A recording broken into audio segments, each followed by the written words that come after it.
Welcome student, welcome to Ramanujan academy. तो आज हम स्टार्ट करने जा रहे हैं आपका फिजिक्स का बहुत इंपॉर्टेंट टॉपिक जो कि है हीट। तो हीट स्टार्ट करने से पहले कुछ जो बेसिक क्वेश्चंस है जो आपके माइंड में आने चाहिए तो वो देख लेते हैं। तो पहला हमारा क्वेश्चन है, what is the difference between heat and the temperature.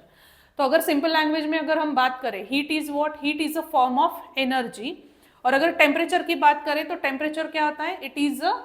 It tells you about the hotness और the coldness of the object. तो टेम्परेचर आपको बताता है कि कोई भी ऑब्जेक्ट कितना हॉट है या तो फिर कोल्ड है। और हीट क्या है? हीट एक फॉर्म ऑफ एनर्जी। अगर हम दूसरा डिफरेंस देखें हीट एंड टेम्परेचर का, तो हीट जो हम मेजर करते हैं, heat is measured in calories. And आपका जो टेम्परेचर होता है it is measured in the Celsius या तो फिर केल्विन या तो फिर Fahrenheit. Okay, then second question है, what are the different ways of heat transfer? So there are different ways by which the heat get transferred. So basically there are three ways. So तीन ways हम देख लेते हैं। So we'll see the three ways by which the heat is transferred. So first I will just write here transfer of heat. So heat is transferred in three ways. First, it is a conduction. Then second is a convection. And third is the radiation. So these are the three ways by which your heat is transferred. तो अब इन तीनों में difference क्या है? Conduction में क्या होता है? पार्टिकल्स, सपोज एक मेटल रॉड है और metal rod it is made up of atoms. Okay, अगर आप इसको हीट करना स्टार्ट कर दो तो यहाँ पे ये पार्टिकल्स क्या करेंगे? They will absorb the heat, they will start vibrating and after vibration they will transfer their heat energy to the next particle. तो कंडक्शन में क्या होता है? पार्टिकल टू पार्टिकल हीट क्या होती है? ट्रांसफर होती है। यहाँ पे पार्टिकल पोजिशन को चेंज नहीं करते, particles they are just transferring the heat to the next particle. So that is called as conduction. Then in convection, convection में क्या होता है? अगर आप वाटर लेते हो बीकर में और इसको आप हीट करना स्टार्ट करते हो, so whatever particles are present near the heat, what they will do? They will absorb the heat. ये पार्टिकल्स क्या करते हैं? हीट को एब्जॉर्ब करते हैं। आफ्टर एब्जॉर्बिंग हीट वो क्या हो जाते हैं? They will be light in weight, they will be light in weight. ये लाइट इन वेट होने की वजह से दे विल गो अप, और जो भी कोल्ड पार्टिकल्स है जिनकी वेट ज्यादा है दे विल कम डाउन। तो यहाँ पे क्या होता है? यहाँ पे कन्वेक्शन करंट्स फॉर्म होते हैं। सो पार्टिकल गोज अप, जो लाइटर पार्टिकल है वो ऊपर जाते हैं और जो हैवी पार्टिकल है वो नीचे आते हैं। तो उसको हम क्या बोलते हैं? कन्वेक्शन। मतलब कन्वेक्शन में क्या होता है? Particles they are changing their position, so उसको ये हम बोलते हैं convection. Then in radiation, radiation का मतलब क्या होता है? अगर कोई ऑब्जेक्ट है, सपोज आपने इसको हीट किया, तो ये ऑब्जेक्ट क्या करता है? It release some heat outward. Okay, so इसको हम बोल सकते हैं रेडिएशन। जैसे कि रेडिएशन का गुड एग्जांपल हम अगर बोले तो it is a sun. Sun is having its own heat energy, और वो heat energy we are using it, we are utilising it, we are feeling that heat energy. So that is the third form of a heat transfer, that is called as radiation. तो ये तीनों form आपको पता होने चाहिए। Now we'll go to the next part. एक 2 minute stop करा, ते बुक ओपन करा लगे। तो अभी नेक्स्ट हम देखते हैं हीट के कुछ कंसेप्ट्स। तो यहाँ पे हम देखेंगे about the latent heat. So latent heat जो होती है, लैटेंट हीट को ही हम बोलते हैं it's a hidden heat. Latent का मतलब क्या होता है? Hidden heat. तो यहाँ पे आप एक एक्सपेरिमेंट देख सकते हो। यहाँ पे हमने एक बीकर में कुछ आइस क्यूब्स को लिया है और यहाँ पे हमने इसको हीट करना स्टार्ट कर दिया है। इनिशियली हमें क्या करना है? ये थर्मोमीटर में आपको टेम्परेचर नोट डाउन करना है। आइस क्यूब्स का temperature it will be in the -2, -3 ऐसा टेम्परेचर होगा। फिर आपको हीट करना स्टार्ट कर देना है। हीट करने के बाद क्या होगा? दिस पार्टिकल्स या फिर ये जो आइस क्यूब्स है वो हीट एब्जॉर्ब करना स्टार्ट करेंगे। तो अभी लैटेंट हीट का जो मतलब है वो एक थोड़ा सा एक जो आपका time temperature versus time graph है, ये टाइम ग्राफ से हम थोड़ा सा समझते हैं। तो इनिशियली क्या था? जब हमारा आइस था तो हमारा temperature it was very less. Okay, तो जैसे जैसे टाइम इंक्रीज हुआ, जैसे जैसे टाइम इंक्रीज हुआ, आपका टेम्परेचर यहाँ पे क्या हो रहा है? इंक्रीज हो रहा है। लेकिन अगर आप देख सकते हो यहाँ पे ए बी लिखा है, this A B and then this C D. तो यहाँ पे आप देख सकते हो कि यहाँ पे टेम्परेचर क्या है? कांस्टेंट है। सी डी के यहाँ पे भी टेम्परेचर क्या है? कांस्टेंट है। इसका मतलब क्या है कि जब आप आइस को हीट करना स्टार्ट करते हो उस वक्त क्या होता है? आपका टेम्परेचर कम होने लगता है और जब वो जीरो पे आता है, when the temperature comes at zero, आपकी हीट यहाँ पे स्टार्ट है, मतलब आपकी हीट यहाँ पे चालू है, लेकिन ए बी पोर्शन में क्या हो रहा है, ए बी पोर्शन में it is absorbing the heat but that is not shown in the temperature, मतलब वो हीट आपको टेम्परेचर में दिखाई नहीं देगी, लेकिन यहाँ पे हीट यूटिलाइज हो रही है। इसका मतलब क्या है, यहाँ पे हीट प्रेजेंट है लेकिन वो दिखाई नहीं दे रही, it is not shown in the temperature. Then where that heat goes, that heat is utilised for the state change, मतलब आपका जो आइस है जो कि सॉलिड स्टेट में है, सॉलिड स्टेट से उसको लिक्विड स्टेट में कन्वर्ट करने के लिए ये जो एक्स्ट्रा हीट हम यूज कर रहे हैं, जिसको हम बोल रहे हैं लैटेंट हीट, वो लैटेंट हीट क्या करती है, आपके आइस क्यूब्स को लिक्विड में कन्वर्ट करती है। ओके और जब आपका आइस पूरी तरह लिक्विड में कन्वर्ट हो जाता है, then again the temperature starts rising, और सी डी के यहाँ पे क्या होता है, यहाँ पे क्या होता है, again it becomes constant eight 100 degree. जब 100 डिग्री आ जाता है तब क्या होता है कि वो जो वाटर होता है, वो वाटर क्या करता है, हीट एब्जॉर्ब करता है, लेकिन वो हीट किस चीज के लिए यूटिलाइज होती है, it is used for converting your liquid into the gas. Okay तो यहाँ पे हमें दो डेफिनेशंस के बारे में देखना है। First definition is a latent heat of fusion, तो इसका डेफिनेशन पहले देख लेते हैं। The amount of heat energy absorbed at constant temperature, ये वर्ड यहाँ पे बहुत इंपॉर्टेंट है, कांस्टेंट टेम्परेचर। क्या कर रहे हैं हम, यहाँ पे हीट एब्जॉर्ब हो रही है लेकिन आपका temperature is remaining constant, temperature is remaining constant by a unit mass of a solid to convert it into what, liquid phase. मतलब यहाँ पे क्या हो रहा है, हीट एब्जॉर्ब हो रही है लेकिन it is not shown in the temperature, then that is called as specific latent heat of fusion. So वो जो एक्स्ट्रा हीट है, it is utilised for what, it is utilised for your state change, solid से liquid में लेके जाने के लिए उसकी यूटिलाइजेशन होती है। फिर हमारी नेक्स्ट जो डेफिनेशन है, that is a latent heat of vaporisation. So amount of heat energy absorbed at constant temperature by a unit mass of a liquid to convert it into what, gaseous phase, it is called specific latent heat of vaporization। मतलब यहाँ पे क्या हो रहा है, जो heat आप provide कर रहे हो, जो आपकी टेम्परेचर में दिखाई नहीं दे रही है, वो हीट किस चीज के लिए यूज हो रही है, it is used for converting your liquid into what, gas, then that is called as latent heat of vaporisation. तो आपको यहाँ पे एक टेबल दी हुई है, यहाँ पे अलग अलग सब्सटेंस लिखे हैं, उनके मेल्टिंग पॉइंट, बॉइलिंग पॉइंट, और आप यहाँ पे देख सकते हो कि specific latent heat of fusion and specific latent heat of vaporisation. तो हर एक सब्सटेंस के लिए उसकी लैटेंट हीट की जो भी वैल्यू है, वो वैल्यू क्या है, एक वैल्यू फिक्स है। तो ये जो वैल्यूज लिखी है, ये पर केजी और पर ग्राम लिखी हुई है। ओके तो ये वैल्यूज आपको रिमेंबर नहीं करनी है, this is just for your information. तो अभी नेक्स्ट हम देखते हैं अबाउट द रेगुलेशन फिनोमिनन। तो regulation is a very important phenomenon related to the heat. अभी आप यहाँ पे देख सकते हो कि एक्सपेरिमेंट में यहाँ पे हमने आइस लिया है और आइस के ऊपर से हमने एक थ्रेड को पास किया है, और यहाँ पे आप देख सकते हो दो वेट्स हमने यहाँ पे थ्रेड को अटैच किए।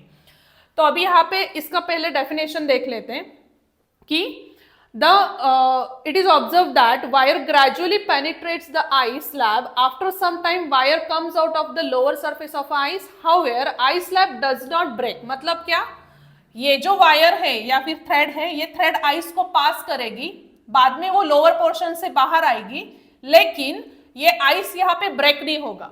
Why this happen? Why the ice is not breaking? Okay? तो इसका रीजन क्या है, the melting point of ice becomes lower than zero due to pressure. मतलब जब आप इसके ऊपर थ्रेड को पास करते हो, ये वेट्स की वजह से क्या होता है, आइस का मेल्टिंग पॉइंट क्या हो जाता है, it becomes lower than the zero due to pressure, and this means that at zero ice gets converted into water. तो यहाँ पे ये आइस वाटर में कन्वर्ट हो जाएगा, और as soon as pressure is removed, मतलब अगर यहाँ से थ्रेड पास हो गई, व्हेन द थ्रेड पासेस, यहाँ का प्रेशर कम हो जाएगा, और जब प्रेशर कम होगा तब क्या होगा, as soon as the pressure is removed, melting point क्या हो जाता है, रिस्टोर हो जाता है।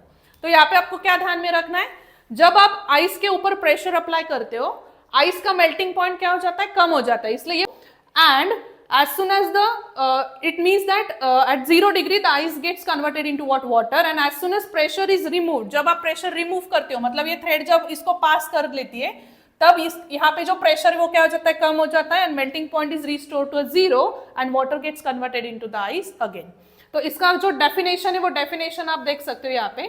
सो definition is what, the phenomenon in which the ice converts to the liquid due to applied pressure, ice किस में कन्वर्ट हो जाता है? It get converted into liquid because of what? Applied pressure, and then it reconverts to the ice once the pressure is what? Removed. तो इसी को क्या बोला जाता है? रेगुलेशन। तो अभी नेक्स्ट पार्ट में हम देखते हैं about the anomalous behaviour of water. Now we see about the anomalous behaviour of water. तो अभी एनोमलस बिहेवियर का मतलब क्या है कि वाटर जो है ये ऐसा लिक्विड है कि it shows a different behaviour than the other substances, तो इसी को बोला जाता है एनोमलस। तो अभी ये डिफरेंट बिहेवियर क्या है वो हम देखते हैं।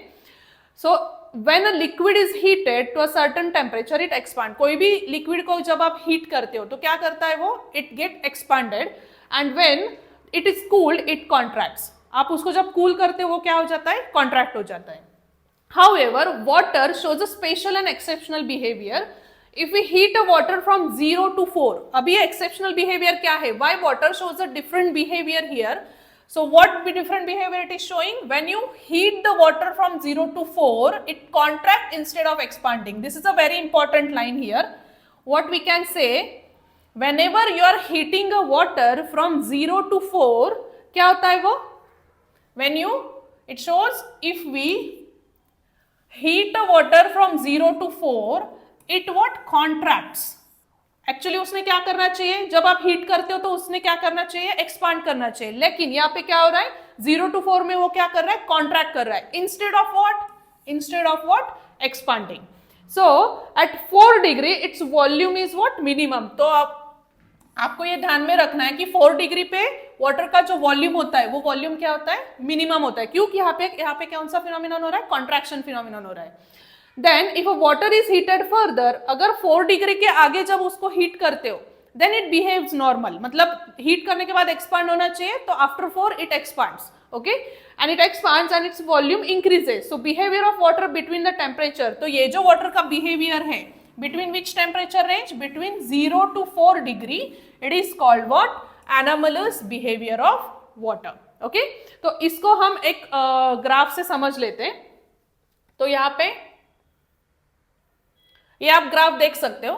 तो इस ग्राफ में क्या दिया है? हमने एक्स एक्सिस पे टेम्परेचर लिया है और वाई एक्सिस में हमने स्पेसिफिक वॉल्यूम लिया है वाटर का। तो सपोज हमने यहाँ से स्टार्ट किया।